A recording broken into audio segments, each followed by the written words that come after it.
Blackstone Audio presents Letters to a Young Artist, straight-up advice on making a life in the arts for actors, performers, writers, and artists of every kind. By Anna Deavere Smith. Preface. This book consists of a series of letters to an imaginary young artist whom I've called BZ. Who is BZ? If you are an artist of any age, if you're learning the ropes of your art form, and if you want to learn more about the rules of the road and the business of making and selling art, BZ is you. In my own life as an actress and playwright, I've been influenced by many artists, teachers, students, scientists, scholars, and activists. I've been influenced by audiences and by people whom I've never met but only read about in history books. Now I want to pass along to you some of the things I've learned. I've written this book for the next generation of artists. Art should take what is complex and render it simply.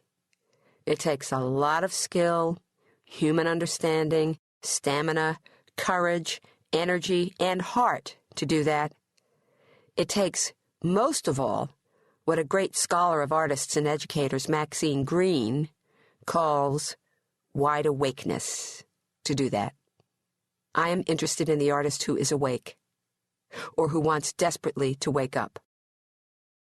I am writing to you if you're thinking of taking your rightful position as an artist, a position that is both inside and outside of the daily activities of your immediate world. If you read the newspapers, or if you travel, and if you talk to people outside your own circle of friends and family, you may be trying to find some kind of a position that allows you to rub up against the very huge and overwhelming world at large. Dare to do it. Great artists have, and they've walked where politicians and lawmakers and even educators wouldn't dare go. I am addressing you if you're interested in change, in social change, and if you see yourself potentially as one of the guardians of the human spirit. In fact, I'm not just addressing you, I'm calling you out, asking you to make yourself visible. We need you here.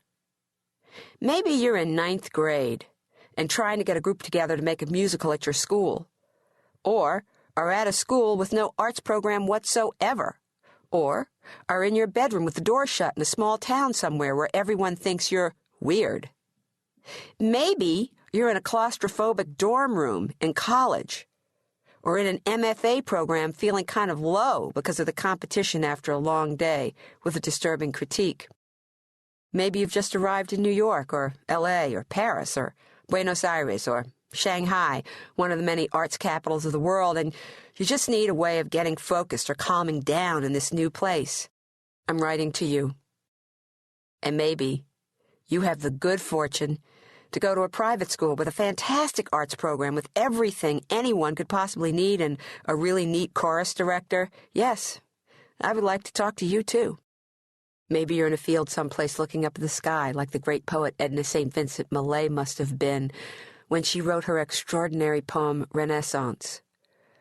Or maybe you're angry about something that is not fair, the way she must have been when she wrote that bold poem, Conscientious Objector, in which she said, quote, "The password and the plans of our city are safe with me. Never through me shall you be overcome." End quote. I'm writing to you.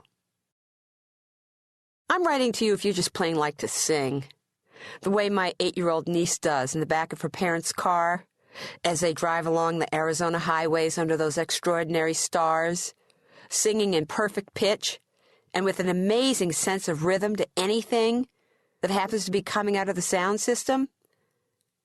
I'm writing to you if you love the way the sunset looks wherever you live. And I'm writing to you if you're in a housing project somewhere doing the latest dance steps with a group of friends on the breezeway.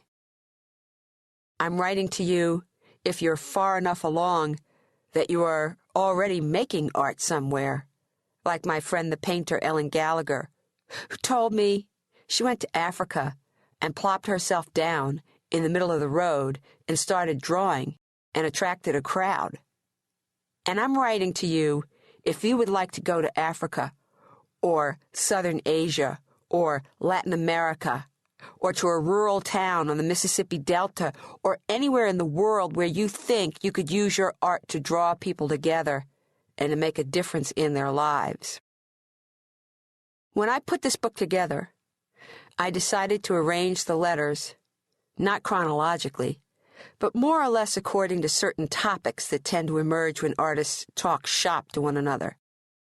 In the case of most artists, of course, talking shop also means talking goals, dreams, philosophies, ideals.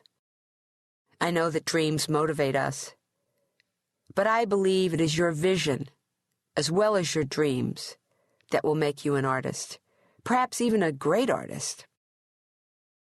Cornel West, another scholar, told me eloquently that hope calls for a leap of faith that goes beyond the evidence to create new possibilities based on visions that become contagious. These visions, he says, allow people to engage in heroic actions always against the odds, no guarantee whatsoever. People who run schools and cities and institutions don't want to bank on art because there's no guarantee that it will help make test scores or anything else any better. Sometimes I think they don't want to bank on art because there's never any guarantee that it will sell. But if you're like me, you're drawn to the idea of the seer who makes visions that become contagious, visions that allow people to engage in heroic actions. It's the allowing that art makes possible. We traditionally think that it's the patron who gives the artist an allowance. Yet it's the artist who gives society a large allowance. The artist gives the allowance to imagine things another way. I was trained at a time when artists were thought to be special people. I don't think we're so special. I think the world around us is incredibly special, incredibly magnificent, in its lightest and darkest and most ordinary muted parts. I'm looking to speak in this book to you brave folk, younger than I, who are trying to express something that you feel will make a difference in the way this Earth stays in orbit. I'm trying to make a call with this book to you young brave hearts who would like to find new collaborations with scholars, with business people, with human rights workers, with scientists, and more, to make art that seeks to study and inform the human condition, art that is meaningful. Anna Deavere Smith, Montauk, New York, 2005. Introduction. Dear BZ, let me introduce myself to you. My name is Anna Deavere Smith. I guess you heard that you won me in an auction, for better or for worse. I've agreed to mentor you for a period of 5 years. Somebody you know, have I got it right that it was your grandmother, made the highest bid on me as an item at a charity fundraiser. My deal was that I would mentor whoever won me at the auction in some way for the next 5 years. This is new for me. I've never been auctioned before. My ancestors were. They told you I'm an actress and a playwright. I make one-woman shows in which I play up to 50 characters in an evening. I interview people with a tape recorder and use their verbatim words to make these plays. It'll all make sense the more I write to you. In fact, I'll include little excerpts of those interviews from time to time, and I hope someday you can see my work. I'm intimidated by the charge of mentoring you. I understand that you are into painting. I don't know a thing about painting. There are many great paintings that I like, Rufino Tamayo's The Comedians, or Picasso's Guernica, to name two. And I've just seen some gorgeous watercolors by a British artist named Chris O'Feely. Do you know him? Ellen Gallagher, do you know her? And then I just saw some work of Sigmar Polke. Anyway, I suppose I'm grasping at straws because, as I say, I know nothing about painting. I see it as one of the